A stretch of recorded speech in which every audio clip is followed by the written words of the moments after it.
আসসালামু আলাইকুম, আমন্ত্রণ জানাচ্ছি মাই টিভি রাতের সংবাদে। আপনাদের সঙ্গে আছি আমরা দুজন, আমি আরশিদা আলী, মেহেদী হাসান খান। আর শুরুতে উপস্থাপন করছি সংবাদ শিরোনাম। করোনা টেস্টের রিপোর্ট জালিয়াতি, আবারও 2 দিনের রিমান্ডে ডক্টর সাবরিনা।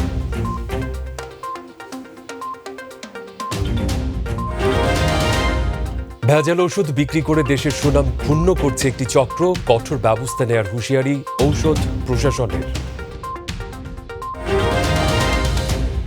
দেশে একদিনে করোনা ভাইরাসে 51 জনের মৃত্যু, 24 ঘন্টায় আক্রান্ত 3034 জন। নিউ ইয়র্কে ফাহিম হত্যাকাণ্ডের ঘটনার এখনো কোনো কুল কিনারা হয়নি, ঘাড় ও কাঁধে ছুরির আঘাত, আটক 1। দর্শক, বলছিলাম সংবাদ শিরোনামগুলো। সংবাদে এছাড়াও থাকছে মাই টিভি শুক্রবারের বিশেষ আয়োজন আমাদের চোখ।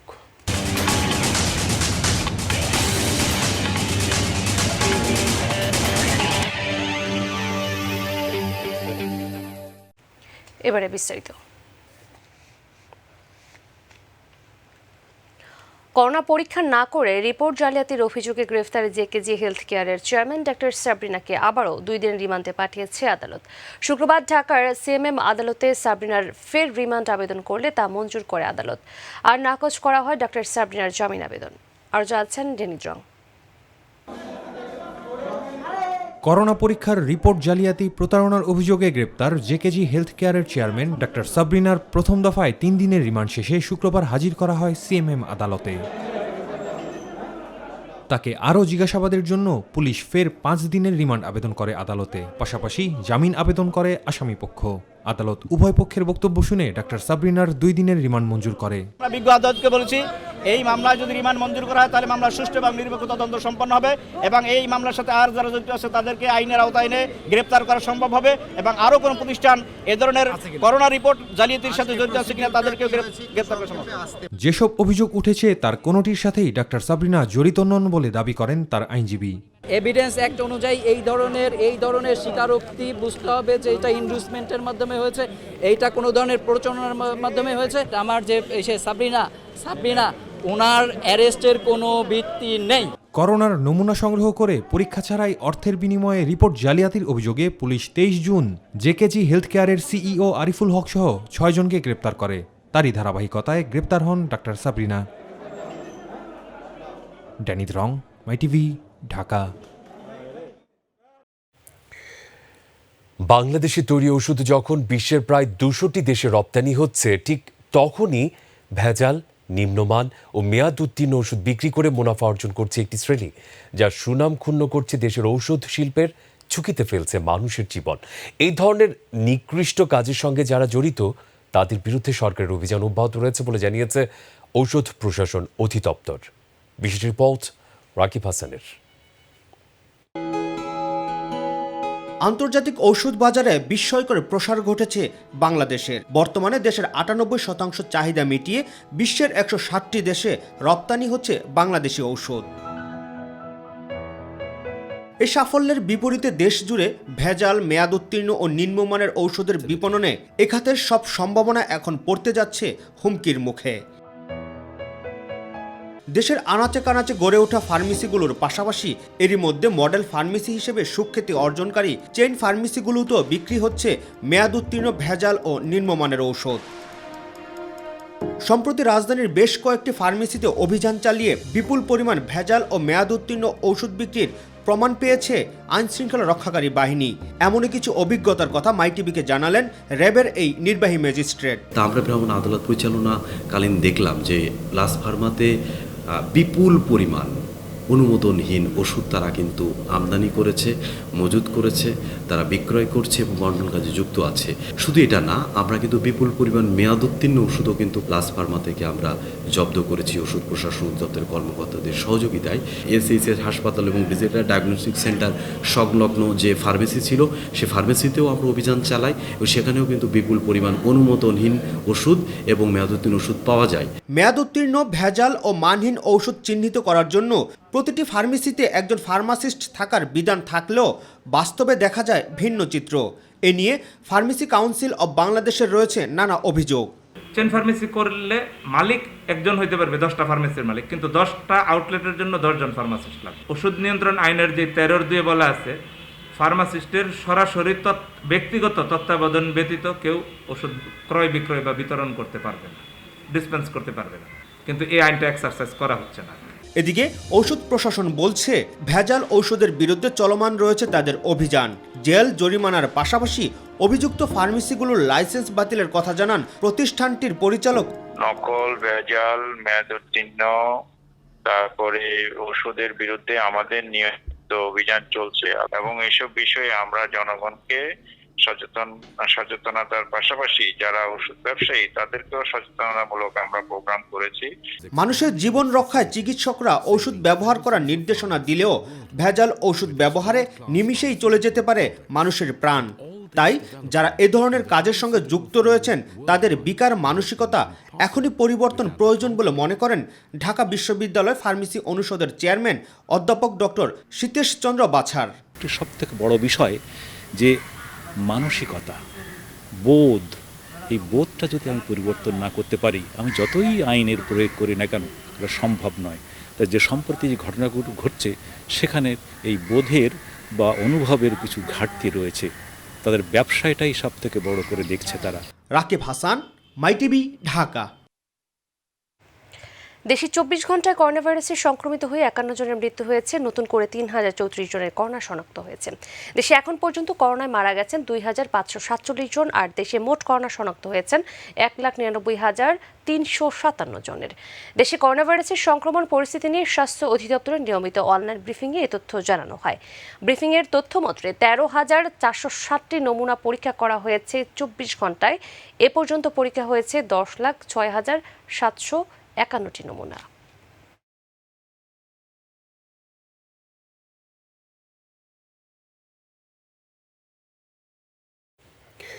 দর্শক, এই মুহূর্তে আপনাদেরকে আমরা নিয়ে যেতে চাই আমাদের অপর একটি স্টুডিওতে, যেখানে অবস্থান করছেন আমাদের সহকর্মী মোবালিক করিম। তিনি জানাবেন দেশ বিদেশের সর্বশেষ, আমাদের সহকর্মী আমিনুল মজলিস, তিনি জানাবেন দেশ বিদেশের সর্বশেষ করোনা পরিস্থিতি। ধন্যবাদ দর্শক। আমার কাছে এই মুহূর্তে দেশের অভ্যন্তরীণ ও বৈশ্বিক করোনা সম্পর্কিত বেশ কিছু তথ্য রয়েছে। প্রথমেই আমরা বৈশ্বিক তথ্যের দিকে নজর দেব। বৈশ্বিক যে তথ্যটি দেখা যাচ্ছে তাতে এখন পর্যন্ত সারা বিশ্বে মোট আক্রান্ত 1,39,83,595 এবং মোট মৃতের সংখ্যা 5,93,483। এক্ষেত্রে যুক্তরাষ্ট্রে এখন পর্যন্ত আক্রান্ত 36,97,318 এবং মৃত্যু 1,41,143। ব্রাজিলে মোট আক্রান্ত 20,14,738 এবং মৃত্যু 76,822। ভারতে এখন পর্যন্ত মোট আক্রান্ত 10,10,250 এবং মৃত্যু ভারতে এখন পর্যন্ত 25,664। এই ছিল বৈশ্বিক তথ্য। আমরা যদি দেশের তথ্যের দিকে তাকাই তাহলে দেখব গত 24 ঘন্টায় নতুন করে আরও আক্রান্ত হয়েছে 3,034 জন। এর পাশাপাশি মোট আক্রান্ত দাঁড়াচ্ছে এখন পর্যন্ত প্রায় 2 লাখ, 1,99,357 এবং 24 ঘন্টার ব্যবধানে মৃত্যু 51 জন। মোট মৃত্যু 2,547, 2,500-এর কিছু বেশি। দর্শক, এর পাশাপাশি আরেকটি বিষয়, সংক্রমণের যে হার আমরা দেখতে পাচ্ছি তাতে করে টেস্টের যে আপডেটের চিত্র সেটি দেখা যাচ্ছে। নমুনা সংগ্রহের পরিমাণ জুন মাসের তুলনায় জুলাই মাসে এসে কিছুটা কমেছে। এক্ষেত্রে বলা যায় যে যখন করোনা ভাইরাসের সংক্রমণ শুরু হয়েছিল সেটি হচ্ছে মার্চ মাসের প্রথম দিকে করোনা শনাক্তের সময় দিনে গড়ে পরীক্ষা হয়েছে 50টিরও কম। এপ্রিল মাসে গড়ে প্রতিদিন পরীক্ষা হয়েছে 2,102টি। মে মাসে এই সংখ্যা বেড়ে দাঁড়িয়েছে 7,879টি এবং জুন মাসে গড়ে দৈনিক পরীক্ষা হয়েছে 15,251টি। অর্থাৎ দেখা যাচ্ছে প্রতি মাসেই নমুনা সংগ্রহ বা পরীক্ষার যে সংখ্যা সেটি গড়ে দৈনিক বৃদ্ধি পেয়েছে। কিন্তু জুলাই মাসে এসে দেখা গেছে সেই সংখ্যাটি প্রায় 1,000-এর মতো কমে গেছে দৈনিক গড়ের হিসেবে। সেটি নিঃসন্দেহে উদ্বেগজনক, কারণ যদি আরও বেশি টেস্ট করা যেত তাহলে হয়তো শনাক্তের পরিমাণ বাড়তে দেখতাম আমরা।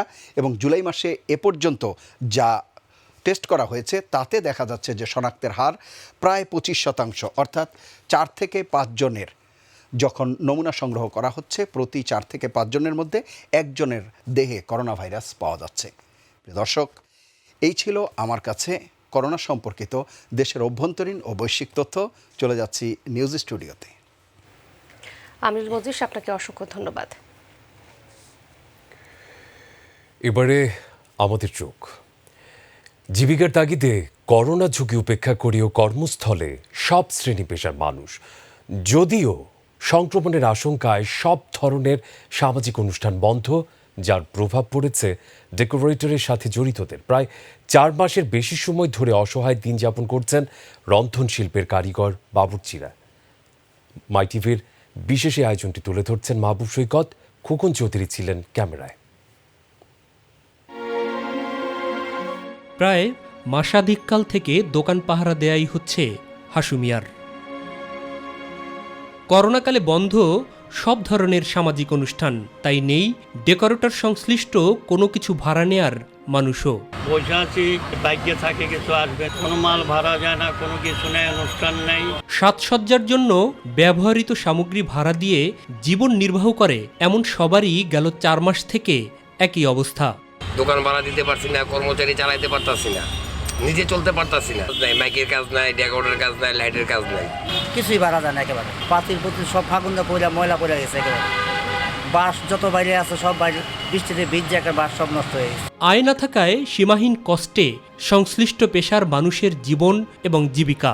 দোকান ভাড়া, বাড়ি ভাড়া, কারেন্ট বিল, গোডাউন ভাড়া, কর্মচারীর বেতন, যার বাতির কাজ করি, পেটে চালাইতে পারতেছেন, ঘর ভাড়া দেবো কিভাবে? কেউ কোনো বাড়িওয়ালা মাফ করতেছে, ম্যানেজাররা খুব খারাপ ব্যবহার করে ভাড়ার জন্য। বিয়ে কিংবা সামাজিক অনুষ্ঠানে প্রতিদিনই যে বাবুর্চি রকমারি খাবার রান্না করে ভোজন রসিকদের প্রশংসা কুড়াতেন, এখন তার ঘরেই উনুন জ্বলে না কোনো দিন। আমাদের তো ভরসা হলো কি, কাজ হলে টাকা হবে, কাজ নাই টাকাও নাই। যেমন একটা রোজার ঈদ গেছে, কোনো কিছু নাই, এই কুরবানি ঈদ তো তাও হবে না। সব বাবুর্চি একই ধারায় রয়েছে। বাধ্য হয়ে পেশা ছেড়ে মৌসুমি ফল বিক্রি কিংবা অন্য কোনো ক্ষুদ্র ব্যবসার চেষ্টা করছেন কেউ। মানে একটা চালা লাগবে, আম বিক্রি তরকারি বেচতেছে, কেউ কাটল বেচতেছে, এইভাবে সংসার ডাইল ভাত মানে খাওয়ার মতন ব্যবস্থা করতেছে। সংকটে কমিউনিটি সেন্টারগুলোর সবাই বিপর্যস্ত একদম পুরাই। আমাদের এখানে প্রায় 25-30 জনের স্টাফ। মানবিক দিক চিন্তা করে আসলে কাউকে আমরা আসলে ছাঁটাই করতে পারতেছি না। এটা একটা টাফ জার্নির মতো হয়ে গেছে। সবাই স্যালারি এই যে ঈদে বোনাস স্যালারি দিয়ে গেছে, তো এটাও মালিকের পক্ষ থেকে একটা হয়ে যায়, টাফ হয়ে যায়। থমকে গেছে ইভেন্ট ম্যানেজমেন্টের সাথে জড়িত প্রত্যেকের বর্তমান এবং ভবিষ্যতের চিন্তাও। অগ্রিম যেগুলো বুকিং ছিল ওগুলোরও অ্যাডভান্সের টাকা রিটার্ন করে দিতে হয়েছে, সব কাজই ক্যান্সেল হয়ে গেছে। যাদের স্পেস বড়, আমার মতে তাদেরকে যদি মানে সামাজিক ডিস্টেন্স মেনটেন করে যদি প্রোগ্রাম করতে দেওয়া হইতো, তাহলে আমার মনে হয় যে আমরা কিছুটা সার্ভাইভিং পজিশনে থাকতাম। সবারই চাওয়া যৌক্তিক সিদ্ধান্তে কাটুক সংকট। কাজের সুযোগ দিলে আমাদের হয়ে যায়, আমাদের না লোন লাগবে না। সরকার যেভাবে বলে সেইভাবে আমরা করব। অনুষ্ঠান হলে বকশিস পাই, আমরা ওগুলো দিয়ে সুন্দরভাবে চলতে পারি। বন্ধ সকল সামাজিক অনুষ্ঠান, তাই বেকার পড়ে আছে এই কমিউনিটি সেন্টারগুলোর এ সকল তৈজসপত্র। জ্বলছে না উনুনে আগুন, কিন্তু এই কমিউনিটি সেন্টারের সাথে জড়িত প্রত্যেকের পেটের আগুন কিন্তু ঠিকই জ্বলছে। সবারই প্রার্থনা কেটে যাক সংকট, ফিরে আসুক আলো। প্রিয় দর্শক, মাই টিভি আপনাদের টিভি, তাই আপনাদের কথাগুলো সবসময় আমাদের চোখ দিয়ে তুলে ধরছে আমি মাহবুব সৈকত। নাগরিক স্বার্থ সংশ্লিষ্ট যে কোনো বিষয় আপনিও জানাতে পারেন আমাদেরকে।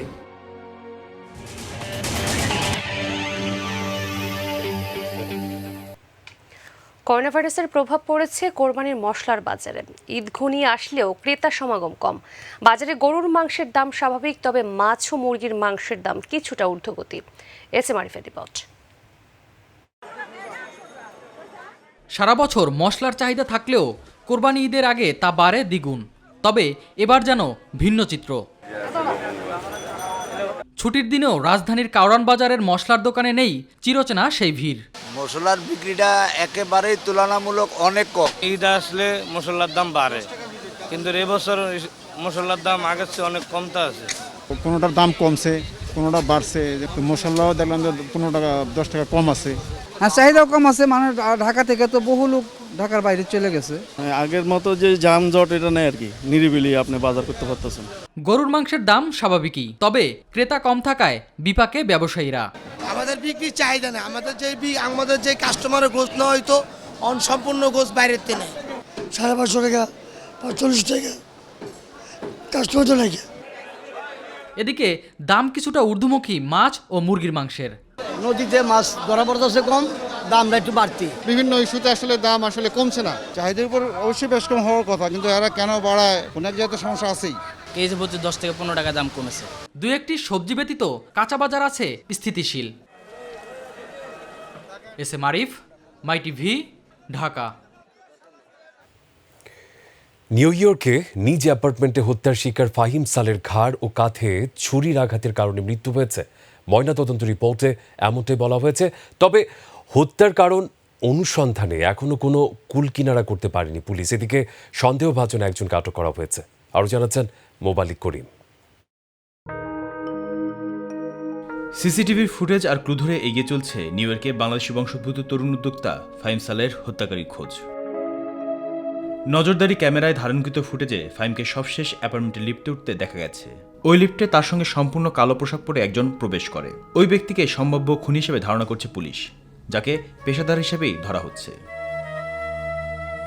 ইতিমধ্যে পুলিশের হাতে চলে এসেছে অটোপসি রিপোর্ট, যাতে বলা হয়েছে সালের ঘাড় ও কাঁধে অসংখ্য ছুরিয়াঘাত করা হয়েছে।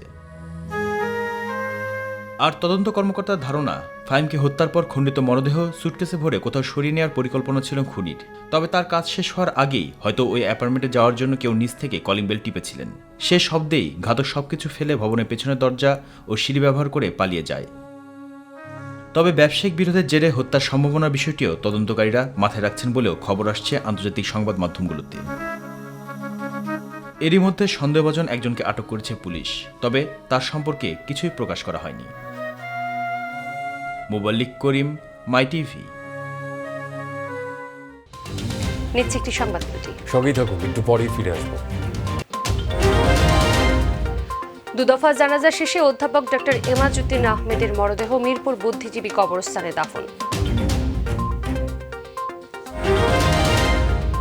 টাঙ্গাইলের মধুপুরে একই পরিবারের 4 জনকে গলা কেটে হত্যা করেছে দুর্বৃত্তরা।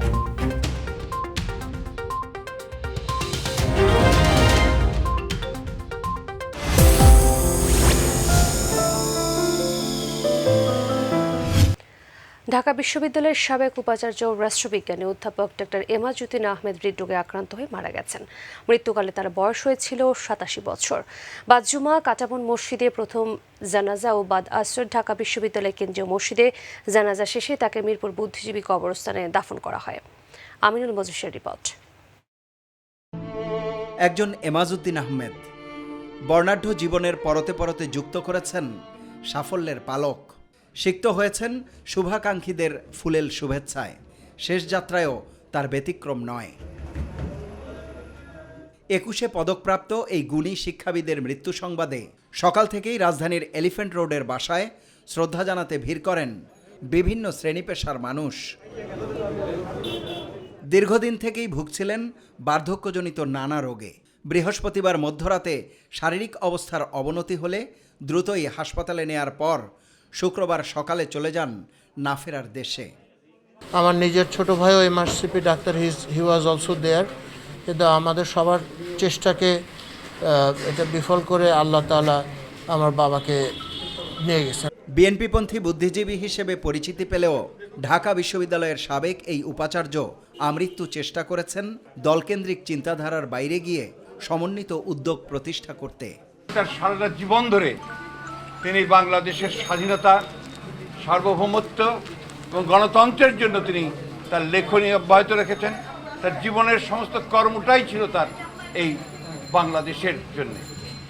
তার এই চলে যাওয়া আমাদের জন্য একটা বিশাল বিশাল শূন্যতার সৃষ্টি করলো, এবং তার এই শূন্যতা কোনোদিনই পূরণ হবার নয়। নিজ বাসভবন সংলগ্ন কাটাবন মসজিদ এবং ঢাকা বিশ্ববিদ্যালয়ের কেন্দ্রীয় মসজিদে 2 দফা জানাজা শেষে মরহুম এমাজউদ্দিনের লাশ দাফন করা হয় মিরপুরের শহীদ বুদ্ধিজীবী কবরস্থানে। তিনি মূলত একজন খ্যাতিমান শিক্ষক ছিলেন, একজন উঁচুমানের গবেষক ছিলেন এবং একজন বিশিষ্ট রাষ্ট্রবিজ্ঞানী। তিনি সমাজ এবং রাজনীতি, সমসাময়িক সমাজ এবং রাজনীতির একজন উঁচু মানের বিশ্লেষক ছিলেন। সৃজনশীল কর্মের মাধ্যমে বেঁচে থাকবেন গবেষক, রাষ্ট্রচিন্তক, অধ্যাপক এমাজউদ্দিন আহমেদ। আমিনুল মজলিস, মাই টিভি, ঢাকা। এদিকে রাষ্ট্রপতি মোহাম্মদ আব্দুল হামিদের ছোট ভাই ও তার সহকারী একান্ত সচিব বীর মুক্তিযোদ্ধা আব্দুল হাই আর নেই। ইন্না লিল্লাহি ওয়া ইন্না ইলাইহি রাজিউন। করোনায় আক্রান্ত হয়ে রাজধানীর সম্মিলিত সামরিক হাসপাতালে চিকিৎসাধীন অবস্থায় রাত 1:15টার দিকে তিনি শেষ নিঃশ্বাস ত্যাগ করেন। তার বয়স হয়েছিল 67 বছর। শনিবার মিঠামইনে পারিবারিক কবরস্থানে তাকে দাফন করা হবে। তার মৃত্যুতে গভীর শোক প্রকাশ করেছেন প্রধানমন্ত্রী শেখ হাসিনা। টাঙ্গাইলের মধুপুর উপজেলা একই পরিবারের নারী ও শিশুসহ 4 জনকে গলা কেটে হত্যা করেছে দুর্বৃত্তরা। সকাল 9টার দিকে স্থানীয়দের খবর পেয়ে উপজেলার পল্লী বিদ্যুৎ রোড এলাকার একটি বাড়ি থেকে মরদেহগুলো উদ্ধার করেছে পুলিশ। নিহত 4 জন হলেন গনিমিয়া ও তার স্ত্রী কাজিরন, ছেলে তাজেল এবং মেয়ে সাদিয়া।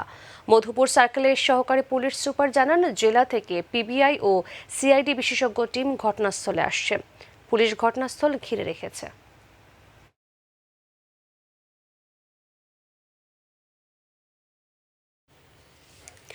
সংবাদের পূর্বে আমাদের কৃষি।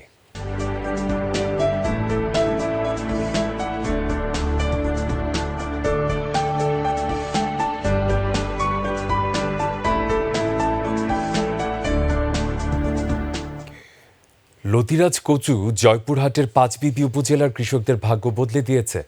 এখানকার লতি এখন দেশের সীমানা পেরিয়ে বিদেশেও রপ্তানি হচ্ছে।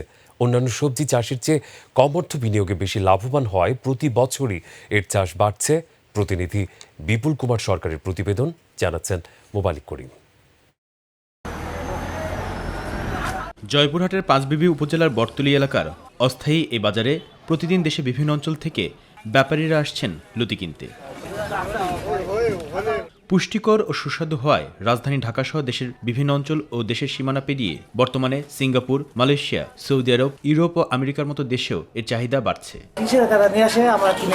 এই লতি ঢাকায় পাঠায় এবং বিভিন্ন জায়গাতে দিয়ে পাঠায় আড়তে, তারা আবার ওখান থেকে বিক্রি করে অন্যান্য দেশে যায়। অনেক কোম্পানি আছে, এগুলো সংগ্রহ করে প্যাকেটিং এর মাধ্যমে বিভিন্ন দেশে চলে যায় লতি। তবে করোনা ভাইরাসের প্রাদুর্ভাবের কারণে বিদেশে রপ্তানি না হওয়ায় প্রভাব পড়েছে বাজারে। ফলে চলতি মৌসুমে লাভবান হতে পারছেন না কৃষকরা। বর্তমানে অবস্থা খারাপ করোনার কারণে বিশ্বের বিভিন্ন দেশে যেত, কিন্তু করোনা ভাইরাসের কারণে দেশের মধ্যে আমাদের এই চাহিদাটা পূরণ করতে হচ্ছে। এ নিয়ে নিজেদের পরিকল্পনা জানালেন এই কর্মকর্তা। কিছু কচুর লতি তো বাইরে যেত, হয়তো করোনার কারণে এই লতিটা এখনো বাইরে যাচ্ছে না। তবে আমার কৃষক যে কচু আবাদ করতেছেন, কচুর যে ফলন হচ্ছে, আমরা আশা করছি যে কৃষকরা লাভবান হবে। বর্তমান এই সংকট উত্তরণে সরকারের সহযোগিতা কামনা করছেন স্থানীয় কৃষকরা। 3 বিঘা জমি লাগাইছি, কিন্তু ফলনও ভালো হয়েছে। করোনার জন্য তো এবারে পয়সা পাওয়া যায়নি। প্রতিদিন আমরা দিনমজুরি 300 টাকা পাই, এক দিয়ে সংসার আমাদের কোনো মতন চলে। এবছর এই করোনা রোগ ব্যাধির কারণে একবারে কচুলতির দাম নাই। এখন ধীরে ধীরে 5 টাকা 6 টাকা করে কচুলতি বিক্রি করতেছি, যার কারণে আমাদের খরচার টাকা উঠতেছে না। মোবালিক করিম, মাই টিভি, নিউজ ডেস্ক। করোনা সংক্রমণ ছড়িয়ে পড়ার পর থেকে সাধারণ স্বাস্থ্যসেবা পেতে রোগীদের ভোগান্তি যখন চরমে, তখন সাভার এবং আশুলিয়ায় তাদের পাশে দাঁড়িয়েছেন পল্লী চিকিৎসকরা। বিপদে তাদের পাশে পেয়ে স্বস্তি প্রকাশ করেছেন রোগীরা। প্রতিনিধি আব্দুল্লাহ ওয়াহিদের প্রতিবেদন। দেশে করোনা সংক্রমণ ছড়িয়ে পড়ার পর থেকে আক্রান্ত হয়েছেন অনেক চিকিৎসক ও স্বাস্থ্যসেবা কর্মীরা। এরপর থেকেই অনেক চিকিৎসক বন্ধ করে দিয়েছেন রোগীদের স্বাস্থ্যসেবা দেয়া। তবে সাভার ও আশুলিয়ায় দেখা যাচ্ছে ভিন্ন চিত্র। পল্লী চিকিৎসকরা করোনা ঝুঁকির মধ্যেও দিনরাত রোগীদের স্বাস্থ্যসেবা দিয়ে যাচ্ছেন। যে প্রাথমিক পরিচর্যার জন্য যে প্যারাসিটামল, ফ্যাক্সোফেনাডিন, মন্টিলুকাস ট্রিটমেন্ট দিচ্ছি। সাভার ও আশুলিয়ায় 1000-এরও বেশি পল্লী চিকিৎসক স্বেচ্ছায় চালিয়ে যাচ্ছে তাদের এই কার্যক্রম। বেশি জ্বর থাকলে আমরা প্রাথমিকভাবে চিকিৎসা দিয়ে আমরা রোগীর বলি যে আপনারা বাসায় থাকবেন, সামাজিক দূরত্ব বজায় রাখবেন। করোনা আতঙ্কে অনেক রোগীরা আসতে চায় না দোকানে, তখন আমাদের ডাক দিলে আমরা বাসায় যেয়ে প্রয়োজনীয় ওষুধপাতি ব্যবস্থা দিয়ে থাকি। করোনা উপসর্গ নিয়ে আসা রোগীদের সংখ্যাই বেশি বলছেন তারা। আমরা আমাদের নিজেদের অর্থায়নে নিজেদের সেফটি নিয়ে আমরা করোনা রোগীদের পাশে সেবা দিয়ে দিবারাত্রি সেবা দিয়ে যাচ্ছি এবং তাদেরকে বাসায় প্রাথমিক চিকিৎসা দিয়ে বাসায় আইসোলেশন করেছি। মহামারী এ সময়ে স্বাস্থ্যসেবা পেয়ে সন্তুষ্ট রোগীরা। আমরা হাসপাতালে যে বড় বড় ডাক্তার পাচ্ছি না, ফার্মেসিতে এসে পল্লী চিকিৎসক পেয়ে তাদের চিকিৎসায় আমরা সন্তুষ্ট। দেশের এই দুর্যোগময় মুহূর্তে তারা আমাদেরকে যে সমস্ত পরামর্শ দেয় তাতে আমরা ভালোই উপকৃত হই ইনশাআল্লাহ। আমরা বড় বড় হসপিটালে গিয়ে সেবা পাচ্ছি না, কিন্তু তার চেয়ে আমরা পল্লী চিকিৎসকের দ্বারা যে চিকিৎসা পাচ্ছি সেটাই আমরা উপকৃত হই। পল্লী চিকিৎসকদের এ কাজে অনুপ্রাণিত করতে প্রশিক্ষণ সহ সার্বক্ষণিক তদারকি করছেন সাভার উপজেলা স্বাস্থ্য কর্মকর্তা। যদি কারো জ্বর, সর্দি, কাশি হয় তারাই প্রাথমিক সেবা দিচ্ছে এবং তারা আমাদের সাথে যোগাযোগ রাখছে, যে কারণে আমাদের অনেকটা এখন ফ্লু করোনার রোগী কমে আসছে এবং আমরা আশা করি যে যদি এইভাবে আমরা সবাই মিলে কাজ করি, অচিরেই হয়তো আমরা এই কোভিড-19 এই মহামারী থেকে মুক্তি পেতে পারব। জাতির ক্রান্তি লগ্নে মানবতার কল্যাণে এ সকল পল্লী চিকিৎসকদের কার্যক্রম সাভারের ইতিহাসে দৃষ্টান্ত হয়ে থাকবে বলে মনে করছেন সচেতন মহল। আব্দুল্লাহ আল ওয়াহিদ, মাই টিভি, সাভার, ঢাকা। এবারে ঈদুল আজহা উদযাপিত হতে যাচ্ছে করোনা ভাইরাসের ভিন্ন এক প্রেক্ষাপটে। দেখা যাবে না চিরাচরিত পশুর হাটের জমজমার চিত্র, ফলে ঈদকে কেন্দ্র করে পশু পালনকারী আর খামারিরা পশু বিক্রি নিয়ে রয়েছেন বেশ দুশ্চিন্তায়। অনলাইনে কেনাবেচায় উৎসাহিত করা হলেও খুব একটা আগ্রহ নেই অনেক খামারির। প্রতিনিধিদের তথ্যচিত্রে জানাচ্ছেন নূর মোহাম্মদ। ঈদুল আজহাকে ঘিরে প্রতি বছরই বাড়তি লাভের আশায় পশু মোটাতাজা করেন দেশের খামারিরা। এবারও তার ব্যতিক্রম নয়। তবে করোনা ভাইরাসের এই দুর্যোগ তাদের কপালে ফেলেছে চিন্তার ভাঁজ। এমন বাস্তবতায় ফেনীর খামারিরা বলছেন, করোনা মহামারীর কারণে ন্যায্য দাম পাওয়া নিয়ে শঙ্কায় রয়েছেন তারা। দাম পাচ্ছি না বা বেচা কিনা হচ্ছে না, বাজারে গরু তুলতে পারতেছি না। করোনার কারণে খুব ক্ষতিগ্রস্ত। এর ভিতরে যদি ভারত থেকে যদি কোনো গরু আসে তাহলে আমরা আরও ক্ষতিগ্রস্ত হব। অনলাইনে কেনাবেচায় উৎসাহিত করা হলেও সাধারণ হাটেই আগ্রহ অনেকের। আসলে অনলাইন আমাদের কাছে সম্পূর্ণ অপরিচিত এবং ততটা জনপ্রিয় হয়ে ওঠে নাই, এবং মফস্বল এলাকা অনলাইনের গরু বেচা কেনার কথা চিন্তা করাটাও একটা কঠিন ব্যাপার। এদিকে ক্রেতা সংকটের পাশাপাশি পশুর দাম কমে যাচ্ছে বলে জানালেন যশোরের খামারিরা। করোনার আগে গরুটির দাম হয়েছিল 25 লাখ টাকা, এখন কোনো পার্টি পুটি কিছু নেই। করোনার কারণে কোনো কাস্টমার ঢুকতেছে না, কোনো খেতের বাড়ি, কোরবানির বাড়ি আসতেছে না। তবে খামারিদের সুবিধার্থে সব ধরনের ব্যবস্থা নেওয়ার আশ্বাস প্রাণী সম্পদ কর্মকর্তার। খামারিরা যাতে ক্ষতিগ্রস্ত না হয় সেদিকে আমরা সার্বিক সহযোগিতা করব। কক্সবাজারের খামারিদের দুশ্চিন্তা ও ন্যায্য দাম পাওয়া নিয়ে এখন আরো বেশি চিন্তা ভাবনা তৈরি গই।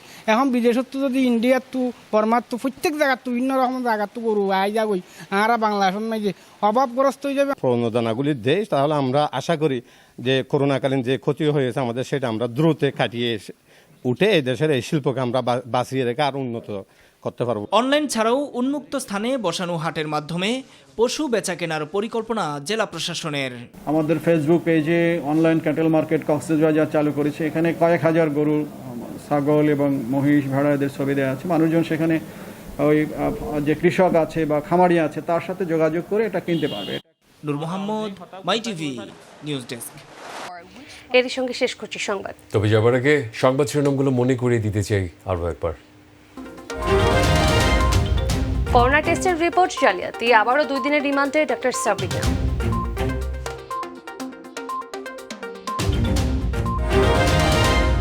ভেজাল ওষুধ বিক্রি করে দেশের সুনাম ক্ষুণ্ণ করছে একটি চক্র, কঠোর ব্যবস্থা নেওয়ার হুঁশিয়ারি ঔষধ প্রশাসনের। দেশে একদিনে করোনা ভাইরাসে 51 জনের মৃত্যু, 24 ঘন্টায় আক্রান্ত 3034 জন।